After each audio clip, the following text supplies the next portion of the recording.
오늘 저랑 지역과 품목을 선택할 때 유의해야 될 점에 대해서 학습해 보도록 하겠습니다. 전체를 6개로 나눠서 말씀을 드릴 텐데요. 먼저 첫 번째는 귀농교육의 목표입니다. 이 귀농교육하고 농업인 교육이 많이 다릅니다. 귀농교육은 또 기촌교육은 내가 언제 할 건지, 어디로 갈 것인지, 어떻게 갈 것인지를 보다 정확하게 결정하는 것이거든요. 농업인 교육 같은 경우에는 원하는 것이 분명하거든요. 예를 들어 토마토 농가들을 교육할 때는 토마토 키우는 법, 토양관리, 병충해 방제, 또는 수확 요령, 수확 후 관리 이런 것들이 분명해요. 그리고 거기 온 사람들은 그 내용만 알면 되거든요. 그런데 귀농인, 요컨대 예비 귀농인 교육 같은 경우에는 내 마음 나도 몰라의 단계죠. 아침 저녁으로 바뀌기도 하죠. 품목이. 뭔가를 정했다고 해도 인풋 데이터가 풍부하거나 정확하지 못하기 때문에 귀농교육을 받고 또 많은 사람들이 바뀌거든요.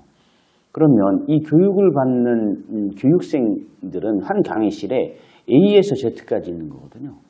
그러니까 어떤 강사가 교육을 할 때 포커스를 맞추기도 어렵고 또 본인도 그래요.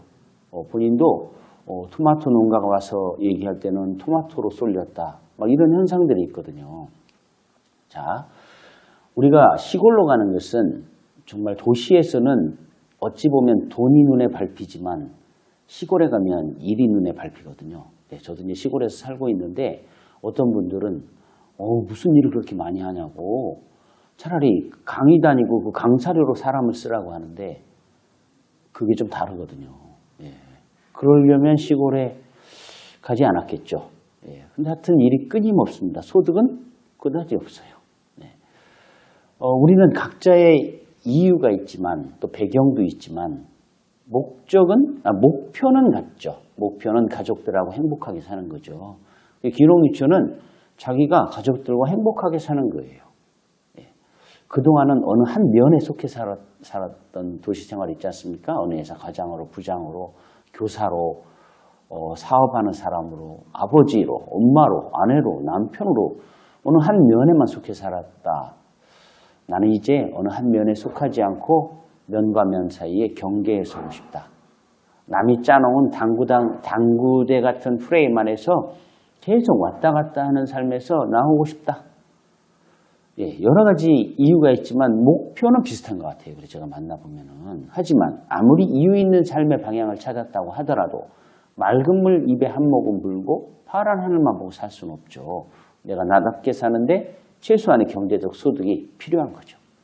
그래서 여러분들이 지금 귀농 교육을 아마 받고 계실 텐데 자, 한번 예를 들어 보겠습니다. 어떤 강사가 왔는데 이번에 강사는 재배 쪽 강사예요. 그중에 고추. 강사가 이렇게 얘기합니다. 여러분, 고추는 마라도에서 철원까지 전국에서 재배가 가능합니다. 그리고 전 국민이 소비하는 품목이거든요. 안심할 수 있고 안전한 고추를 키우면 여러분들은 얼마든지 팔 수 있을 겁니다. 그래서 무농약으로 그리고 태양초로 건조하고 그리고 지인들에게만 팔아도 되지 않겠습니까? 그럼 여러분들이 생산한 것은 충분히 팔고 남을 겁니다. 이렇게 얘기하면 고추로 싹 마음이 쏠려갈 수 있어요. 그런데 그 다음날 가공 쪽에 강사가 와서 얘기했다고 치십시다. 여러분 태양초 하신다고요? 태양이 떠야 태양초를 하죠. 고추 수확할 때 비가 계속 오거든요. 그리고 고추밭에 잡초를 뽑을 사람이 있을까요? 그늘에서 일한다고 해도 사람을 구하기 어려운 것이 농촌입니다. 요즘에 마늘 심기를 한참 하는데 동네 할머니도 12만 원씩 하거든요. 이러다가 이제 곧 양파를 심는데 그때는 17만 원까지도 올라가요. 그런데도 사람을 못 구한단 말입니다.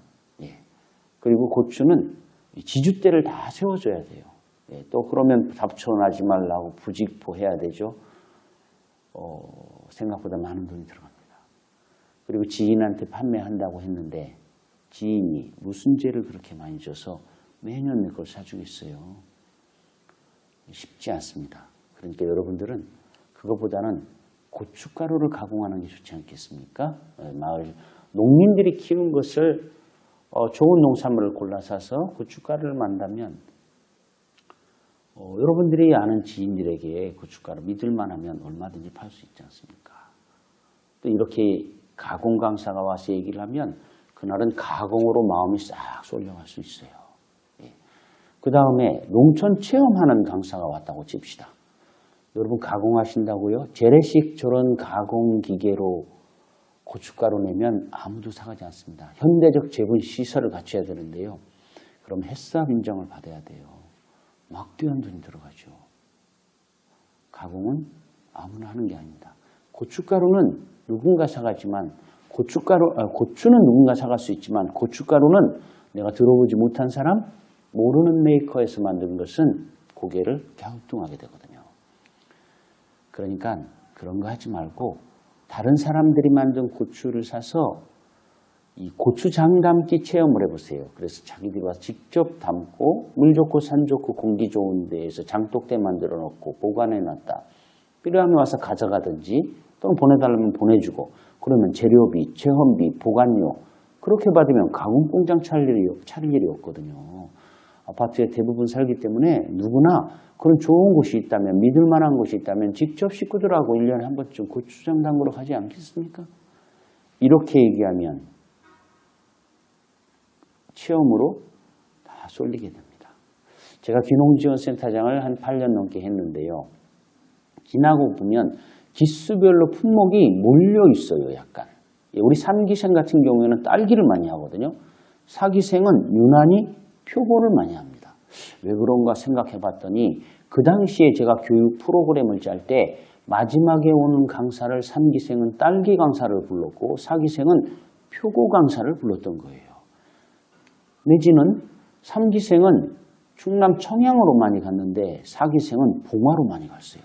이것도 왜 그런가 생각해 봤더니 제가 견학을 갈 때 삼기는 청양으로 가고 사기는 봉화로 갔던 거예요.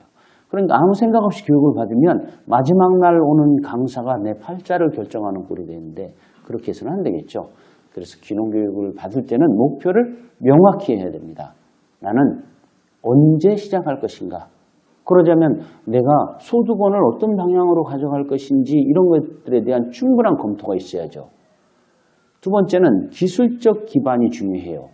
예, 내가 아무리 방향만 잡았다고 하더라도 잘 키워내야 되는 거죠. 예, 잘 키운다는 게 뭐예요? 고품질만 얘기하는 게 아니에요. 많은 돈을 들여서 고품질로 키우면 뭐 하겠습니까? 투입과 비용이라는 거에 대해서 생각하지 않으면 농업은 앞으로 남는 것 같은데 뒤로 크게 미치는 거거든요.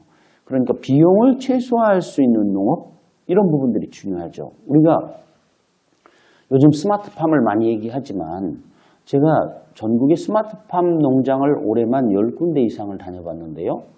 놀라운 사실을 발견했어요. 이거 아무도 모르는 사실인데요. 저만 알아요. 토마토 스마트팜도 가보고 딸기 스마트팜도 가보고 파프리카 스마트팜도 가봤는데 어느 곳 하나 딸기 스마트팜에서는 딸기 열리고 파프리카 스마트팜에서는 파프리카 열리지 거기에서 스마트폰이 열리진 않더라고요. 무슨 얘기냐면 몇십억씩 들여서 스마트팜을 만들어 놨는데 거기에서 달랑 딸기가 열려서는 저게 경영적으로 맞을까? 하는 생각이 드는 거예요. 대략 봐서는 스마트폰이 하나씩은 열려야지 되지 않나 싶더라고요. 제가 드리는 말씀은 기계 설비나 시설을 잘 해놓는다고 고품질이 나오진 않아요. 예. 내가 노동력을 절감하고 좀 더 고품질을 키울 수 있는데 도움을 받을 수는 있지만 결국 자기가 기본적인 원리, 식물생리, 토양비료, 병충해, 농약 이런 것들에 대한 기본적인 원리에 대해서 이해를 해야지 진보해 나가는 것이지 마을에 있는 기존의 농부들 어깨너머로 배워서 될 것 같습니까? 그 농부도 어깨가 무겁거든요. 자기가 스스로 진화해 나가기 위해서는 기본적인 원리에 대한 공부를 해야 돼요. 예, 농업도 산업입니다. 그런 의미에서의 기술적 기반도 닦아야죠. 그리고 지금 하고 있는 상황도 정리해야죠. 이게 두부 자르듯이 딱 잘라지지 않거든요. 그러면 지금 일하고 있는 상황을 정리한다는 것은 많은 의미를 가져요. 연습, 준비 이런 것들을 말씀드리는 거죠. 딱 자르고 탁 와서 될 일이 아닙니다. 예, 시골에서는 어떤 분들은 이렇게 얘기를 하더라고요. 얼마 전에도 만난 분이 다 내려놓고 간대요. 그래서 제가 이렇게 얘기했어요. 뭘 내려놓고 오냐고. 도시 생활에서의 늦게 일어나고 늦게 자는 습관을 버리고 와야죠. 예, 농촌에서는 어스름할 때부터 일하기 시작해요. 농사철에는. 왜냐하면 한낮에는 뜨거워서 일 못하거든요. 예, 가을에도 마찬가지예요. 가을에는 오후 선선하고 저는 이 시간에는 일 못해요. 모기집이 돼요. 모기집이. 결국 그 시간 피해서 일하다 보면 그렇게 되는 거예요.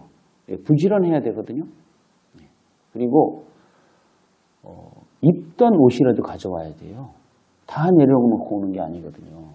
왜냐하면 저도 시골에 갈 때 아이들이 입던 옷이나 뭐 신발이나 이런 모자 뭐 이런 것들을 다 가지고 왔거든요. 저는 아무래도 이런 일을 하다 보니까 좀 본 것이 있어서 그냥 꾹꾹 눌러 담아왔어요. 오늘 아침에 제가 한 2시간 정도 마당에 그 디딤석 가는 일을 하고 왔는데요. 엊그제 입던 옷을 이렇게 나가보니까 너무 추운 거예요. 아침 일찍이라서. 그래서 들어가서 옷을 찾다 보니까 우리 애가 중학교 때인가 고등학교 때 입던 옷이 있더라고요. 두툼한 트레이닝복이 있어서 그거 입고 윗도리도 있어서 입고 그리고 아이들이 신던 목이 긴 농구화 신고 내가 근데 머리가 또 썰렁해요. 그래 가보니까 저는 난생 처음 비니 모자라는 걸 써봤거든요. 예, 비니 모자가 있어서 썼더니 너무 따뜻하고 좋아요. 예, 그래서 시골에 갈 때는 다 내려놓고 오는 것이 아니고 도시 생활에 늦게 일어나고 늦게 자는 그런 습관 내지는 이른바 다른 사람들이 말하는 어떤 체면, 명예, 권력 내지는 금전적 욕심 이런 것들을 많이 줄여야 되는 거죠.